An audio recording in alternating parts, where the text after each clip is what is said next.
This is probably the most simplistic sentence that I genuinely, this is not some foofy, let's do a show shit. This is real as fuck to me. Everybody who's standing right now, the quickest way for your business to get much, much bigger is for you to realize right now, every single thing that's wrong in your company is not Johnny or Sally's fault. It is 100% your fault because you fucking hired Johnny and Sally. You got your perspective. I just want to be happy. Don't you want to be happy? When I think about why would you be here? Fair. Fair. I love you too. When I think about why you would love me, it would be from a place of all of us want to make our lives better, you know, and the people we love better, right? And I think one of the great mistakes so many people that follow me and think they've got my message down make is they make content for their self-interest, not for their audience. They don't understand that by making content for their audience, there's a very good chance over a decade period of time, their self-interest will come through. The amount of people that I see give me love, DM me, say these nice things to me, they're about me, this and that, and when I spend 5 minutes analyzing their social media execution, it's very disheartening for me because they're picking and choosing what they hear from me. To do what I do and what I see others do that is successful, whether it's a person, a brand, a business, you have to do all parts of it. People love to see the part of tenacity, but they struggle a little bit more with patience. People love to think that they're giving, and they're giving, but they struggle to see that they're giving with manipulation and with intent of something for themselves, which is the furthest thing from giving in the world.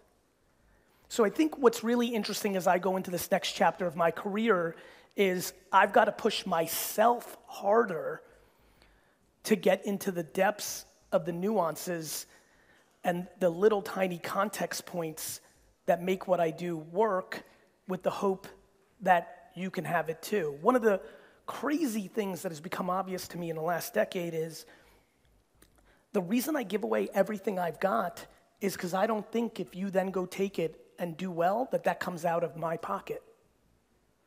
I'm fascinated by how many people hold things back because they don't think or realize that the world is fundamentally abundant. Everyone is so scared that if they give away their best advice or their best content, that somebody's gonna take that and run with it. I had dinner with my dad 2 days ago, which was really nice. And he reminded me of a story when I was a kid. I went to a liquor store in New Jersey, industry event. And I walked around and was telling other liquor store owners about how well WineLibrary.com was doing and why email was the future. And when we got back in, my dad talked about like us not, like that was bad. Like, why would you tell them? They're gonna do it. They're gonna take our customers. And I looked at my dad and I said, they can't steal my brain. And it reminded me of who I was when I was 17, 19, 21, which is just a younger, less experienced version of who I am today. But what I promise you is, as we all sit here today without knowing exactly what Santino or Ben or whoever has in mind of what they want to do, whether you're in B2B or B2C, whether you're in real estate or crypto, content, have your own agency, sell sneakers, it's very easy for me to talk to this room because there are certain things that no matter what you are, even if you're not an entrepreneur, if you're a stay-at-home parent, if you are a teacher, if you are running for political office, there are things that are incredibly consistent about the human race. I was an atrocious student, but the one class I was consistently strong at was history. And I never really understood why until I got into this last decade of my life when I started understanding myself better on how I roll. And it's because history just tells me the future. We're consistent. We're animals. We are who we are. And we only navigate through one framework, our actual perspective on life. Every single person here is navigating every single day predicated on how they see it. How they see it is predicated on how they grew up, their environment, their DNA, their parenting, but most interesting to me, what they are currently listening to, or whom. The thing that's really interesting to me is if you turn your head to the left, you see it different than if you turn your head to the right. And what I've been trying to spend a lot of time on over the last 15 years of my life, first subconsciously, now consciously, is I just want people to be happier because it makes me personally feel good to make people happy.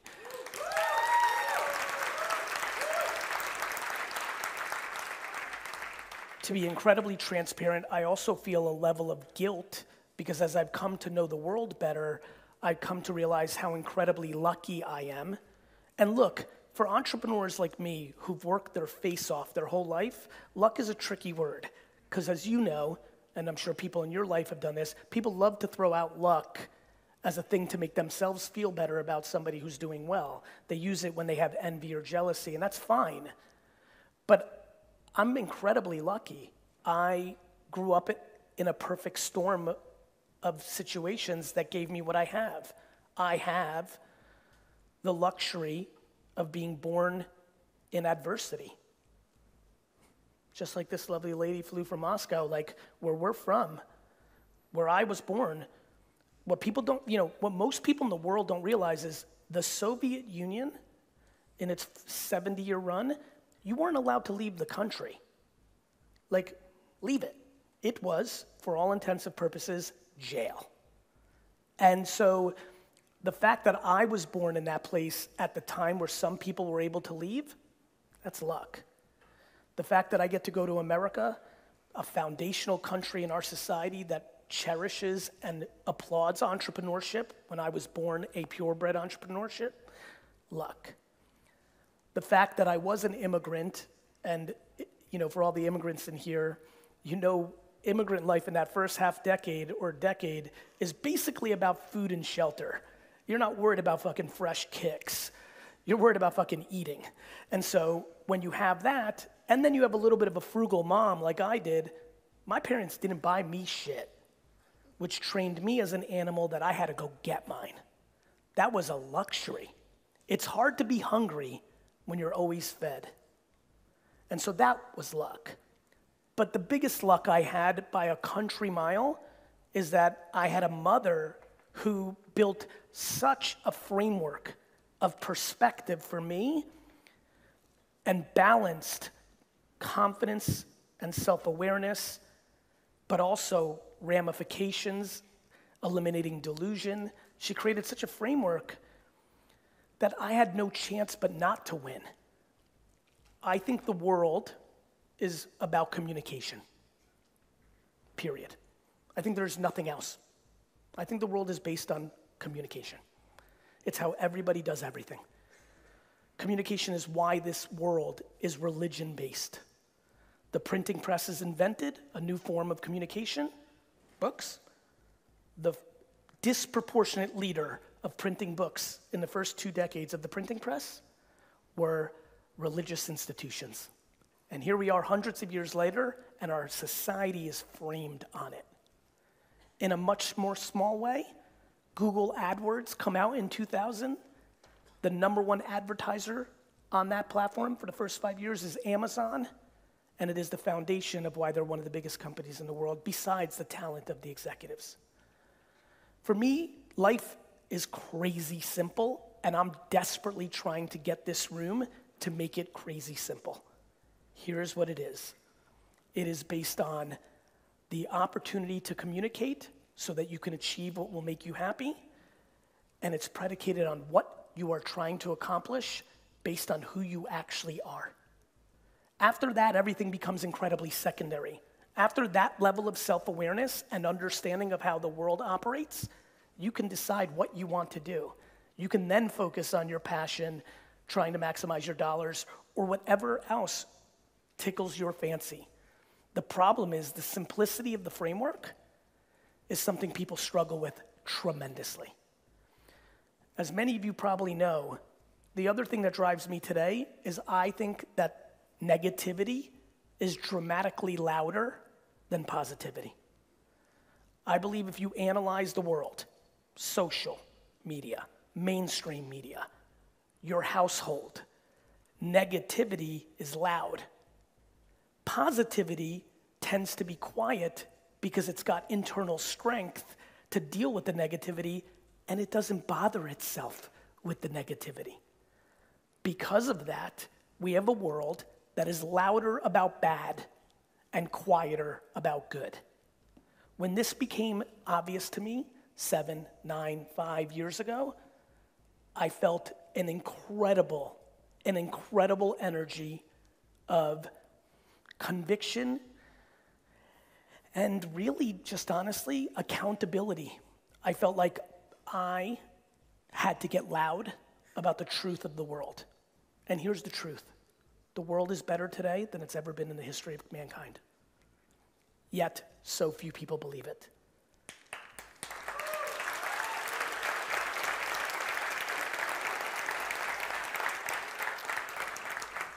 I love when all my friends are like, Gary, you fucking social media ruined the world. Look what's going on. I'm like, wait, you loved mainstream media? You mean 1920 to 1990 when the world was at the height of dictatorship and fascism, war? What the fuck are you talking about? We are incredibly capable of misunderstanding the situation. We can do it in the macro, and then to bring it way down, for me to get off my philosophy train and get into the trenches with you, it's the biggest reason most of your businesses don't grow the way you want to. You are misreading the situation. The reason I talk about the things I talk about is, for example, as all of you are trying to build, how many people here by show of hands have 5 or more employees in a company they run? Raise your hands. Stand up, actually. Stand up. Stand up if that's you. More than 5. More than 5, your business. All right? Please stand. Don't be bashful. You trying to 5? Yeah, you're good.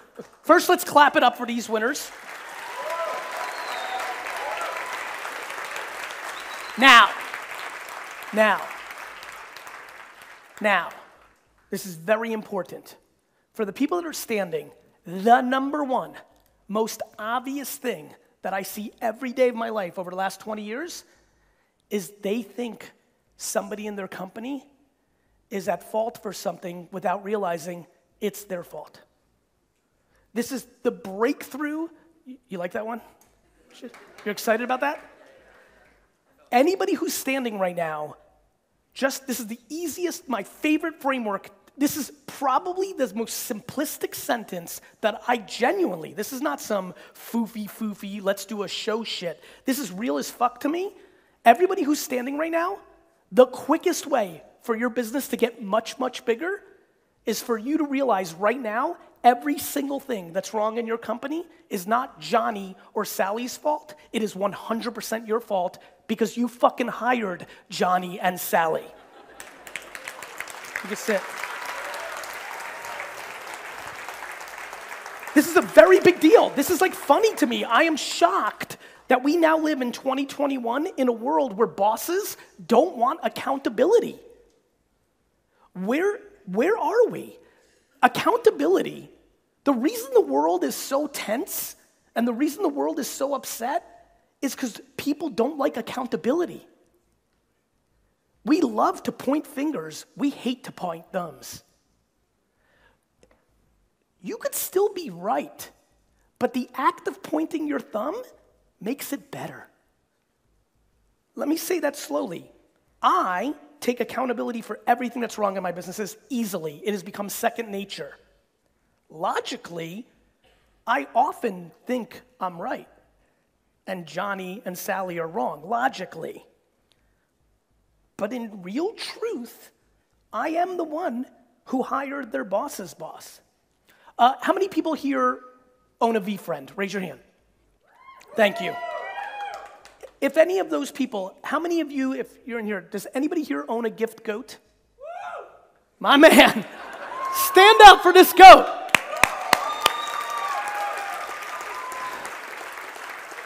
So you, out of all these people, may know what happened this week.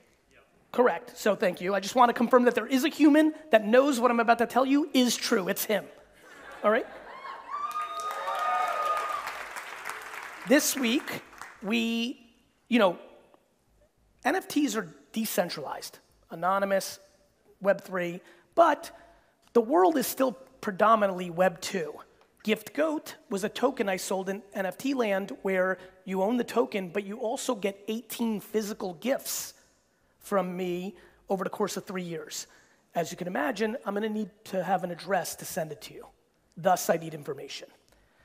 We're going through that whole process with that small group of 555 token holders. I still held a bunch, so call it a community of 300 to 400.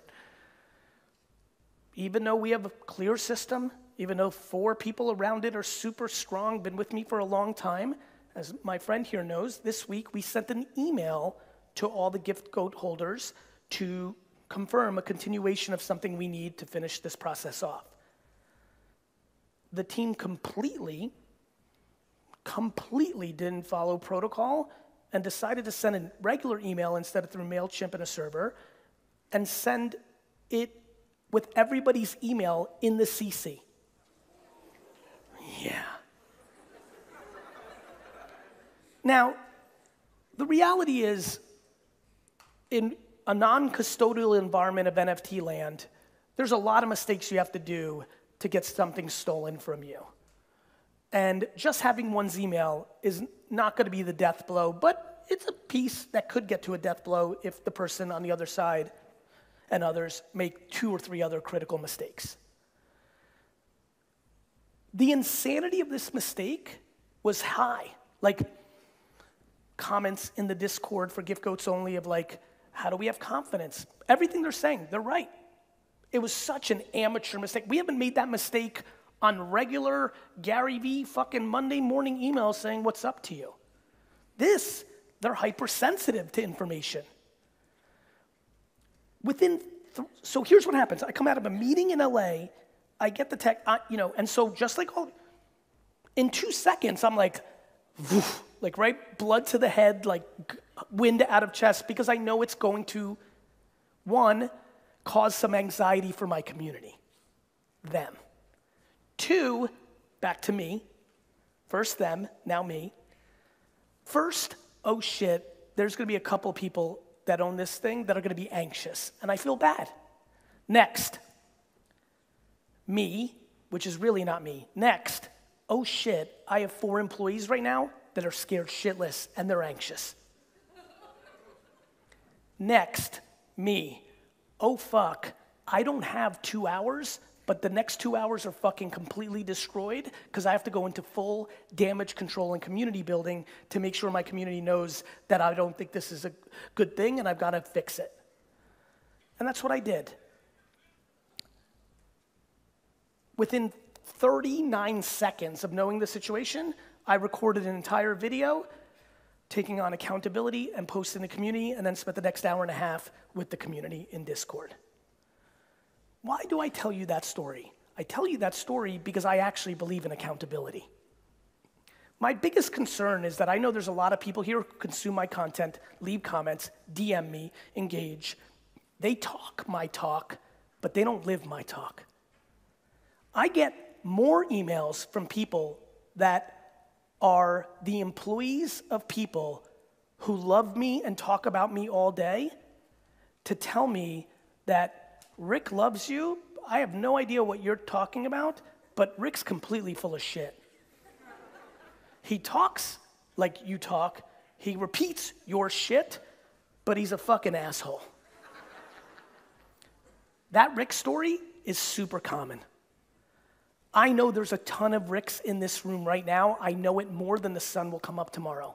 You talk that Garyvee shit, you don't live that Garyvee shit.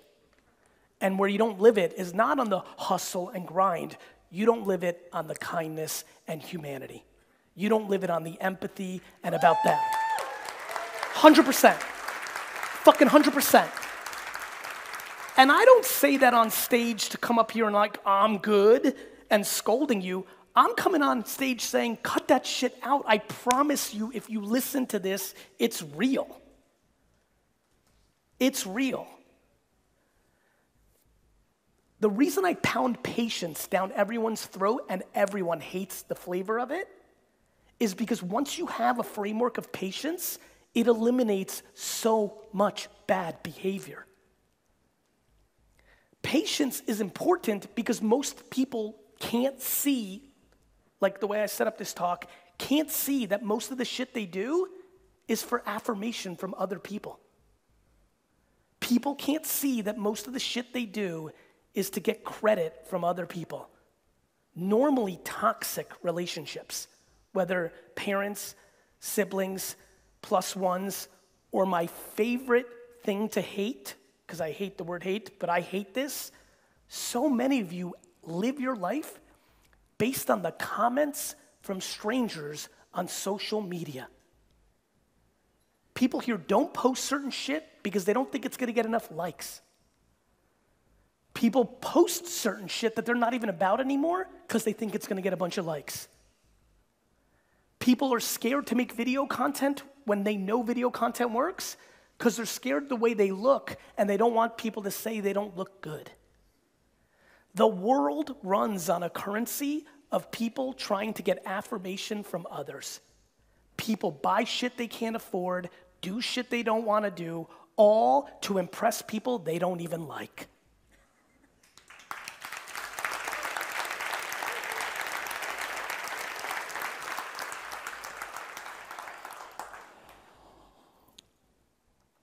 The opportunity for you to accomplish whatever the fuck you're up to right now has never been greater than it is right now.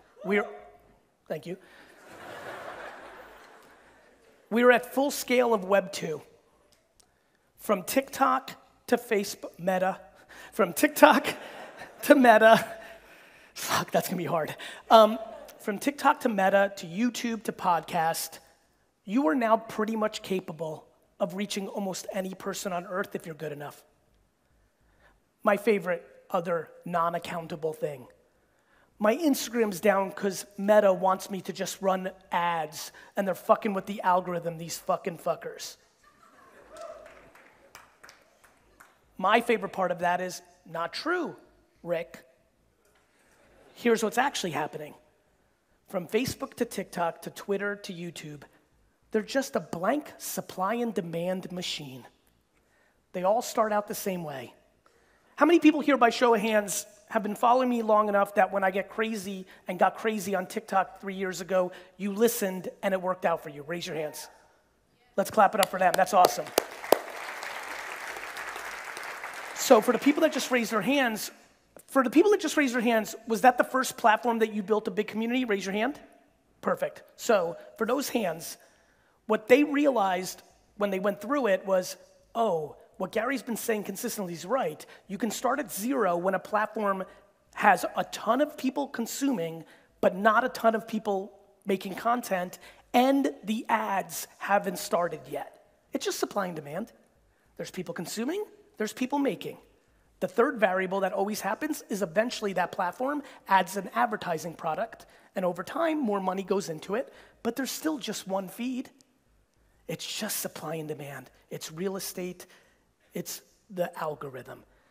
The algorithm isn't trying to trick you into spending ads. You're just not better than everybody else. You're not funnier. You're not better looking. You're not smarter.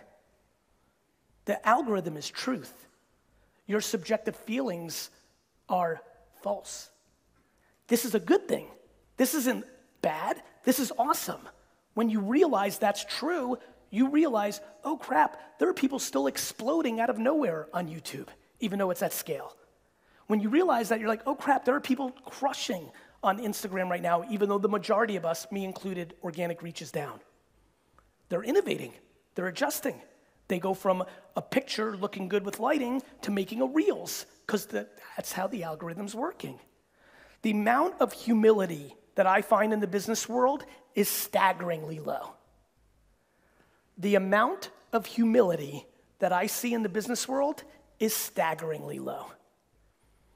Why do I keep finding things like NFTs and TikTok and YouTube and Facebook and Twitter and email and .com? Why is my career my career?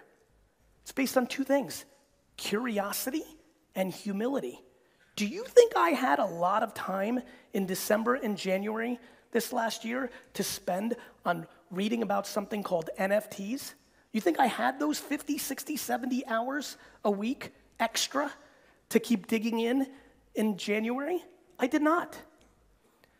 What I had was curiosity and humility. Curiosity, because my spidey senses said there's something fucking happening, and by listening and reading all your DMs and comments, all that time I put in, that's how I stumble on shit. But way more importantly than that, humility. I have friends, when I pinged them in January and said, you need to Google this shit, you need to watch some of these YouTube videos, you need to read about this NFT, they replied with, my time's too valuable. Yeah, you know where this next line's going. I am fascinated by the lack of humility to create innovation in the entrepreneur and business world. People value their time, and my favorite part is, this has now become very clear to me. The people that tend to value their time the most in my world, when I really analyze it, are the people whose time is the least valuable. They're built on some straight facade, ego. They think they're somebody. They're also, and this is a big one, most people continue to be transactional. What's in it for me for the 30 hours I put in this month? Nothing when you innovate. Nothing. If you're gonna innovate, you gotta go build some shit, stay alive until everybody comes.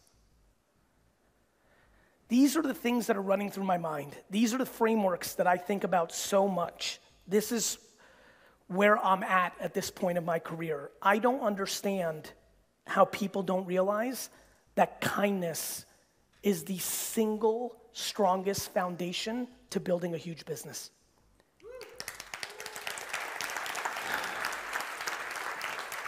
And let's have this talk. I really want to have this talk.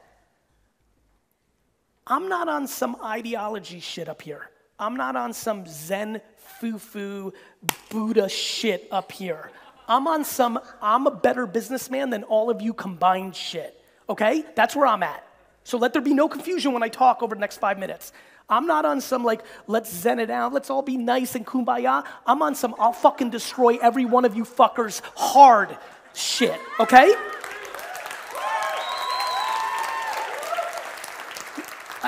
I have to say this because you have to hear me. I believe that kindness is an alpha killer business trait, not some nice additive to the way the world is today. Here's why. It's sustainable. When you're building something, how many people here are building something for themselves? Raise your hands. Higher. Higher. Thank you. There's a lot of people doing that in this room. You have to understand why kindness matters. Kindness matters because you yourself will feel better, and you're the fucking engine. You have to understand why kindness matters.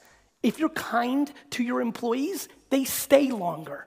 Continuity matters when you're building something meaningful. You have to understand why kindness matters. If you don't fuck over your vendors by not paying them or doing the right, if you do the right thing, they keep doing business with you. You gotta understand why kindness matters. Why the fuck did I buy this sneaker? Why? It does look good, but why? This fucking little swoosh is worth $1 trillion. This fucking little swoosh is worth $1 trillion fucking dollars. That's called brand. When you're kind and you do it for 15 years, you build a reputation. That reputation, my friends, is called brand. We, all of us, have been taught way too long for the last 100 years about business that it's a dirty game, that it's a sharp elbows game, that if you're nice, you'll get walked all over game. It's not true. And I think it's fucking time we start talking about it. Are you, seriously, it's not true. It's fucking not true. It's not true. And it's fucking time that we talk about it. The people that are the kindest, most honorable, when you're so good that you have no negative intent for anybody else and you don't do wrong things, you move fast. Do you know how many of you waste unlimited amounts of energy and time being mad about some dumb shit? Do you know why I out-navigate so many of my competitors? I don't waste a minute on fucking drama. People love some fucking drama. You love a good confrontation. Love it. My dad once got so, I once saw my dad, we had a beer truck delivering beer. The beer truck was leaving. It's a big truck, beer truck. The guy didn't have a lot of room in the parking lot. He ran over a flower. I saw my dad from the corner. This man was so happy that he was about to get into a fight with the beer driver. You would have thought he won the fucking lottery. He ran so fast. He is looking for it. And I said, Dad, you look for confrontation. You got to get better inside so you have peace, so you don't fight. My friends, if you're looking for fights, you're hurt. There is no reason to be in major confrontations. The people that win in business, the big game. Not some transactional small shit you think you're somebody. The big fucking game are the people that are capable about being the bigger person in every situation.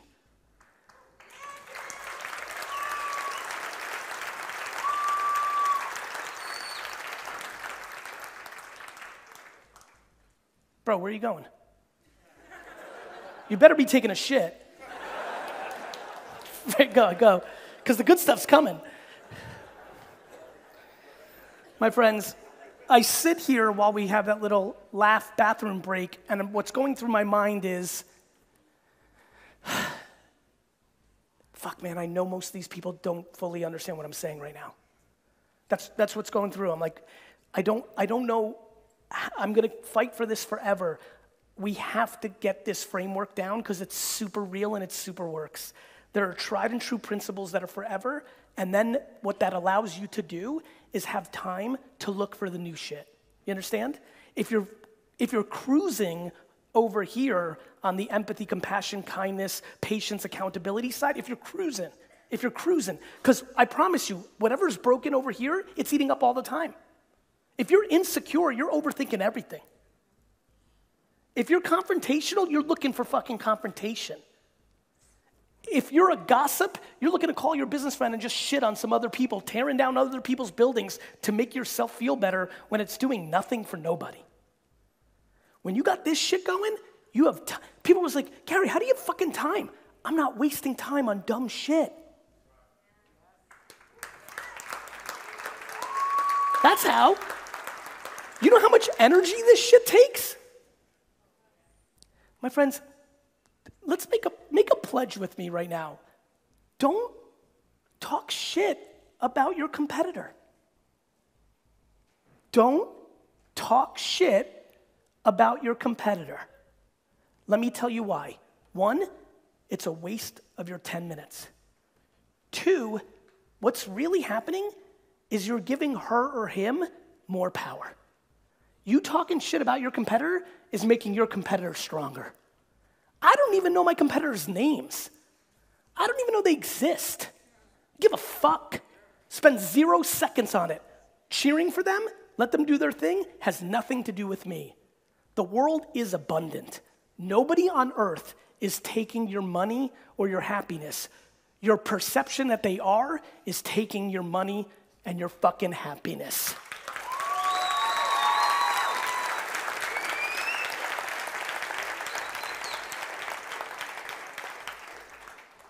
This is where we're at. We're at this crossroads where I genuinely believe that we can reframe the business world. I believe that business could be a remarkable engine of good. I really do. It's got the pieces in place. Inherently, it's built on merit. Inherently. It's built on merit. It's got so many of the ingredients. What it doesn't have is it doesn't have the full conversation being talked about. It's too me. It's too winner takes all. It's too all that. And listen, I love to compete. I love to win. I love I love all that shit. But it's more complex than that. And I want to get people into that framework. I'll go over here and then we'll go into Q&A. Over here is back to what I said earlier when I got that great woo from that dude right there. The opportunity is enormous. We have a full-pledged, 25 years in, full-scale Web 2.0 world. Social, internet, phone, it's at scale. The highways have been built. The planes have been built. It's at scale. We're all here. In our primes, it's at scale. And over here, we have the emerging Web3 decentralized world. Very similar to what I grew up in 1995 with the internet. For the young, how many people here over the ages of 45? Raise your hand. Raise your hands. You're being a little bashful. Raise your hands. Higher. All right, let's clap it up for us old fuckers. Not a lot, which is amazing. So, for the 45-year-olds plus in here, we truly remember, I'm looking at some of you gray hairs now, right? We remember actually living our entire childhood without the internet. The whole thing. We fully lived life and understood what the world was without it. So when it came, this is now education for the youngsters in here, especially the real youngsters. Like, when it came, it was hard for people to understand. What you're seeing right now with NFTs is very similar. People can't wrap their head around it. The same jokes I hear about NFTs are the same jokes I heard about the internet in 1995. The same person that says, this is so stupid, I'll just control copy it and I own the JPEG. No, you don't. The same thing I heard, which is, Gary, who's gonna buy stuff on the World Wide Web? My answer was, everyone. In 1995, almost anybody I knew over the ages of 35 thought the answer was no one. The difference with Web3, decentralized, Ethereum, Bitcoin, this whole world, is we have the internet. We didn't have anything else besides the mainstream media and the way the world was when the internet came along, so they controlled the narrative. With the internet around, the narrative is being controlled by a lot of people, not by 7 or 15. That's changing. That's a good thing and that's a bad thing. Let me say it very clear to you all right now. I believe that NFTs are going to be one of the most important things for all of us for the rest of our lives. I also believe right now that 98% of the NFTs that people are buying are going to go to zero and be huge money losses. I also believe the 2% that are out there are going to be the biggest financial wins in those people's lives. That's the game. What does that mean? Like, if I'm sitting there and I haven't discovered this yet, but I believe that Gary might be, like, what does that mean? It means you need to do 50 hours of homework, because I promise you're not going to guess your way to the 2%. Right? This is a time for, nobody should be in this fucking room right now that has not spent 50 hours reading or listening or watching videos about NFTs. You shouldn't. You're here for me. You shouldn't. If you're here for me, then you're of a certain perspective, a certain mindset, a certain energy, a certain curiosity, a certain ambition. Please, please, please don't make the same mistake you did by not going hard at TikTok 3 years ago, or Snapchat, or all the other shit I've been doing for 15 years. You all know which one you didn't do that now turned out to be what it is. Please spend 50 hours on this. Do you know how many of you have an opinion on NFTs without ever studying an hour on NFTs? You read one headline, or you listened to one friend that kind of knows something about something, and you formed your complete opinion about it. We form our opinions on headlines, not on research. All the opportunity is to do the reverse. Please spend 50 hours on it, because you have to understand, it's contractual infrastructure. It's not about art and collectibles. This is how you're going to contract every single thing you do, from buying a home, renting a car. All of it will be built on this technology. Please pay attention. Got it? Good. YouTube watcher, what's up? It's Garyvee. First of all, thank you so much. I hope you're doing super well during these times. I also want to ask you, please subscribe because my commitment and exploration of YouTube is about to explode. Stories, polls, more content, more engagement, more surprise and delight. This is the time to subscribe. I hope you consider it, and I hope I see you soon.